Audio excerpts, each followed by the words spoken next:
नमस्कार। आज हम लोग बात करने वाले हैं गुण विज्ञानी अध्याय के अंतर्गत लक्षण एंड क्लासिफिकेशंस ऑफ ऑल 41 गुण। इस टॉपिक के बारे में आज हम लोग चर्चा करेंगे। तो अगर हम बात करें कि जो 41 जो गुण बताए गए हैं अर्थात 41 जो गुण बताए गए हैं किसके किसके अकॉर्डिंग बताया गया है, तो आचार्य चरक ने गुणों की संख्या 41 मानी है, जैसा कि हम लोग जानते हैं। और न्याय दर्शन ने गुणों संख्या 24 मानी थी और वैशेषिक दर्शन ने गुणों संख्या 17 मानी थी। तो चरक के जो पूरे 41 गुण हैं उसको हम लोग ने 4 भाग में क्लासिफाई किया था।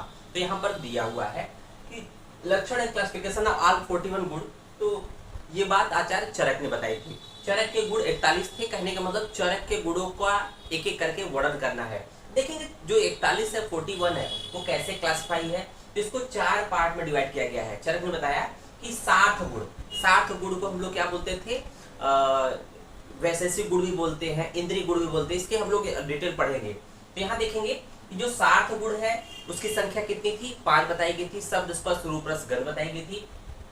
गुणवादी गुणों की संख्या 20 बताई गई थी। आत्म गुणों की संख्या जिसको हम लोग बुद्धि आदि प्रयत्न करके बताए थे, ये संख्या में 6 होते हैं। परादि गुण पर अपर युक्ति अभ्यास संस्कार इत्यादि जो गुणों की संख्या है ये है 10। टोटल देखेंगे ऐड करेंगे तो 41 आ जाएगा। तो इस तरह से ये 41 गुण है। इन 41 गुणों का आपको डिटेल में पढ़ना है। हाँ, एक और बात बता दूं, एग्जाम में जब भी आएगा अगर इसका गुण को एक्सप्लेन करने के लिए, तो ये एक साथ तो मुश्किल है क्योंकि 41 गुणों को एक साथ एक्सप्लेन करना टफ पड़ जाएगा, ज्यादा समय पड़ जाएगा। इसलिए जो भी आएगा चाहे एक एक करके कोई एक पूछेगा, चाहे सार्थ गुण पूछ दे, चाहे गुणवादी गुण पूछ दे, चाहे परादी गुण पूछ दे, चाहे आत्म गुण पूछ दे, तो इसमें से कोई एक उठा के पूछेगा। तो ध्यान दीजिएगा, इसलिए हम लोगों ने एक एक करके बात करेंगे यहाँ पर। तो सबसे पहले हम लोग सार्थ गुणों की संख्या बात करेंगे, 5 होती है।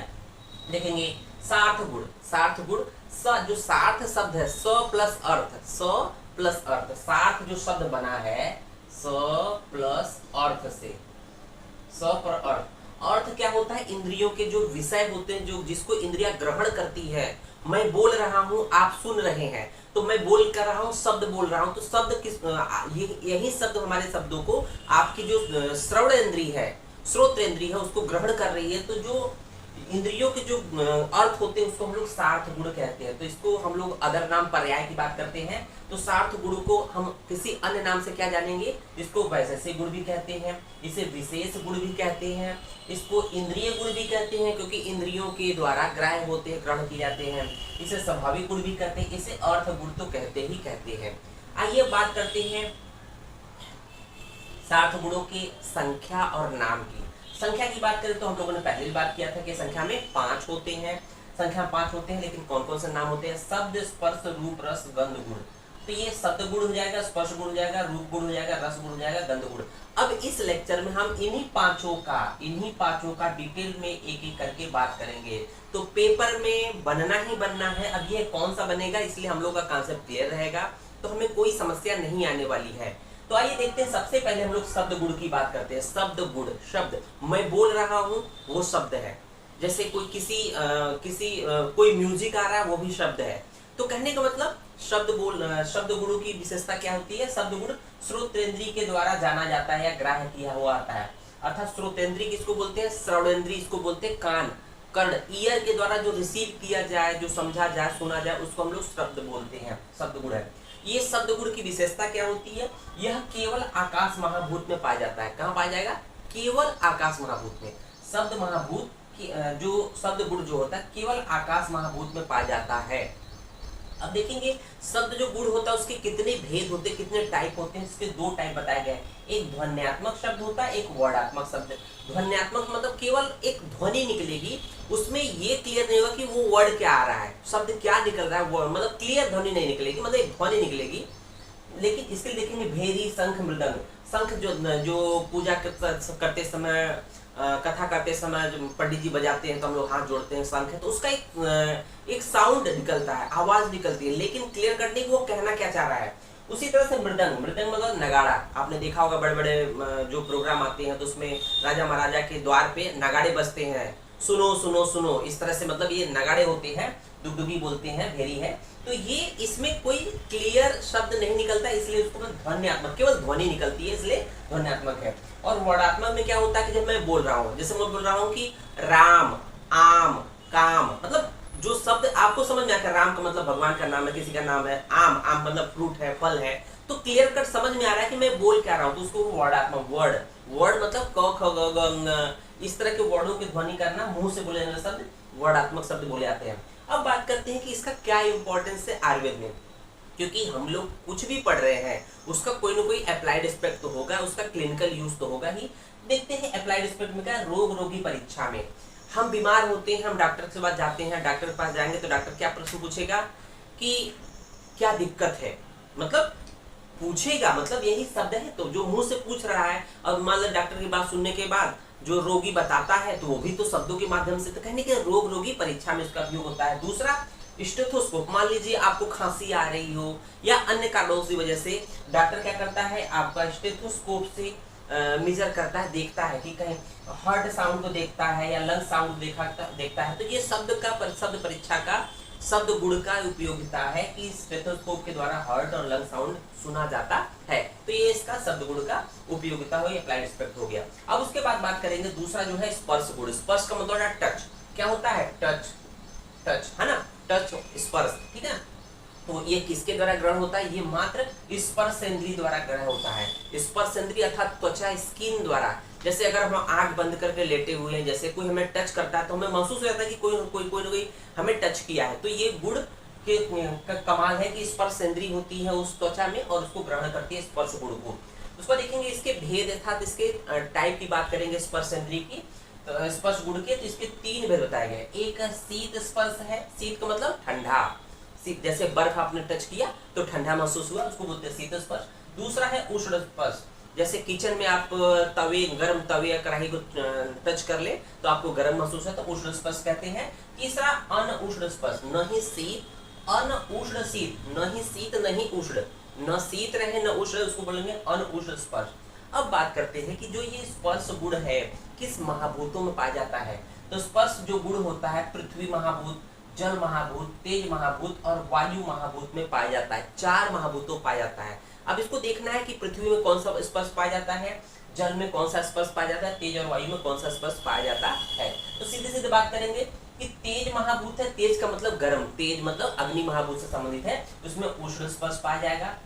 जो जल है, जल सामान्य रूप से शीत स्पर्श होता है, शीत स्पर्श होता है, इसलिए इसमें शीत स्पर्श गुण रहेगा। और पृथ्वी और वायु महाभूत में अनुष्ण शीत जो गुण होता है वो पाया जाता है। अब बात करते हैं स्पर्श अर्थात टच का क्या व्यवहारिक उपयोग है, क्या चिकित्सकीय उपयोगिता है, क्या अप्लाइड एस्पेक्ट है। तो इसका अप्लाइड एस्पेक्ट की बात करेंगे कि रोग रोगी परीक्षा में हम लोग डॉक्टर के पास जाते हैं, हमें फीवर आया रहता है, बुखार आता है, डॉक्टर क्या करता है, टच करता है, हाथ में टच करेगा, जैसे भी टच करता है तो देखता है कि हाँ उसको टेम्परेचर बढ़ा हुआ महसूस होता है या कम रहता है, या उसको एग्जामिन करता है, तो कहने का मतलब ये रोग रोगी परीक्षा में उपयोग होता ही होता है। दूसरा है ज्वर परीक्षा में स्पर्श गुण का, स्पर्श का बहुत ज्यादा इंपॉर्टेंस है।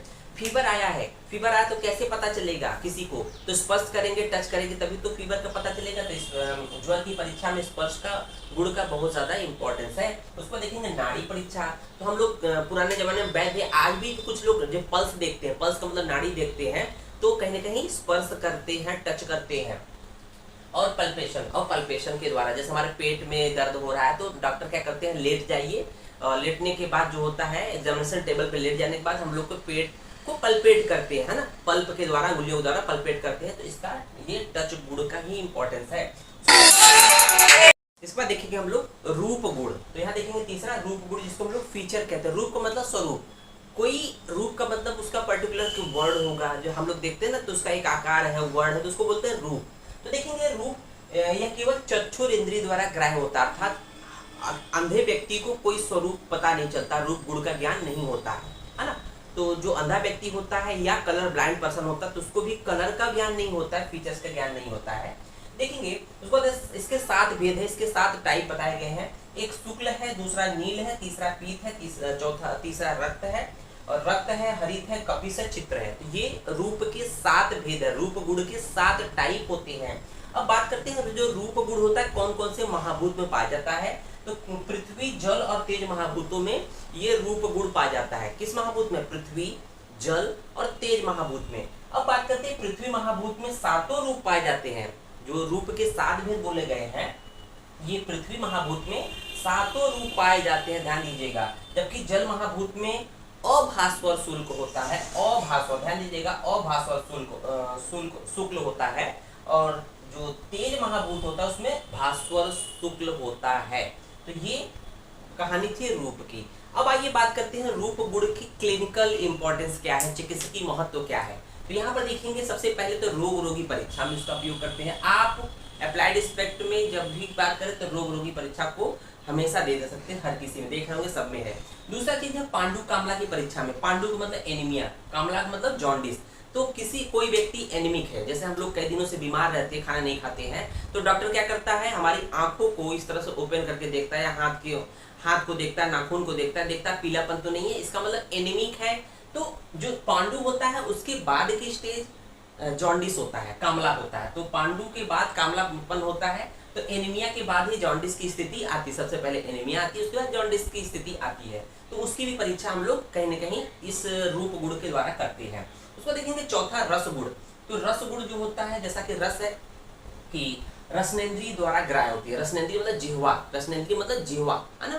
तो उसके द्वारा ग्राह्य है। रस के जो 6 भेद बोले गए हैं, मधुर, अम्ल, लवण, कटु, तिक्त, कषाय, है ना। उसको देखेंगे पृथ्वी और जल महाभूत में रसगुण पाया जाता है। पृथ्वी और जल महाभूत में रसगुण पाया जाता है। तो पृथ्वी में तो सभी रस पाए जाते हैं, अर्थात मधुर भी पाया जाता है, अम्ल पाया जाता है, कटु, तिक्त, कषाय, सभी रस पाए जाएंगे, सभी 6 रस पाए जाएंगे। लेकिन जल महाभूत में केवल मधुर रस पाया जाता है। जल महाभूत में वर्ली एंड वर्ली प्रेजेंट मधुर रस पाया जाता है। देखेंगे अप्लाइड एस्पेक्ट। अब इस रस महाभूत का अप्लाइड एस्पेक्ट क्या है कि प्रमेय देखते होंगे, जो डायबिटिक पर्सन होते हैं, डायबिटिक पर्सन होता है, वो जो टॉयलेट करता है तो उसके टॉयलेट पे यूरिन पे क्या आता है, यूरिन पे षडपद पिपीलिका अर्थात चींटी आ जाती है। इसका मतलब कि वो डायबिटीज का लक्षण है। तो ये कहीं न कहीं उसके रस, उसके टेस्ट के बेसिस पे, क्योंकि उसमें मधुर रस की अधिकता होती है। अब बात करते हैं, दूसरा है, लास्ट में है गंध गुण। गंध गुण जो होता है अंतिम, जो साउथ का अंतिम पार्ट है, 5वां है, घ्राणेंद्रिय अर्थात नाक द्वारा जो ग्रहण किया था उसको हम लोग गंध गुण कहते हैं। उसको 2 भेद होते हैं।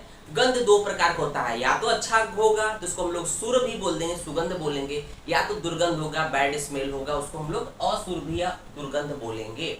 उसके देखेंगे अप्लाइड एस्पेक्ट की बात करते हैं तो रोग रोगी परीक्षा में, जैसा कि एज यूजुअल हर एक में आया है, द्रव्य व धातु की परीक्षा में कर्पूर गंधी गोमूत्र गंधी का वर्णन आया है। कर्पूर गंधी मतलब कपूर की गंध वाला होता है, और गोमूत्र मतलब गाय के मूत्र के समान जो गंध होता है उसको हम लोग गोमूत्र गंधी कहते हैं। तो इस तरह से जब भी आपको 7 गुणों के पूछे तो आपको डिटेल में कुछ इसी तरह से एक्सप्लेन कर देना है। जितने नंबर का पूछे उस हिसाब से हमें रिप्लाई देना है। धन्यवाद।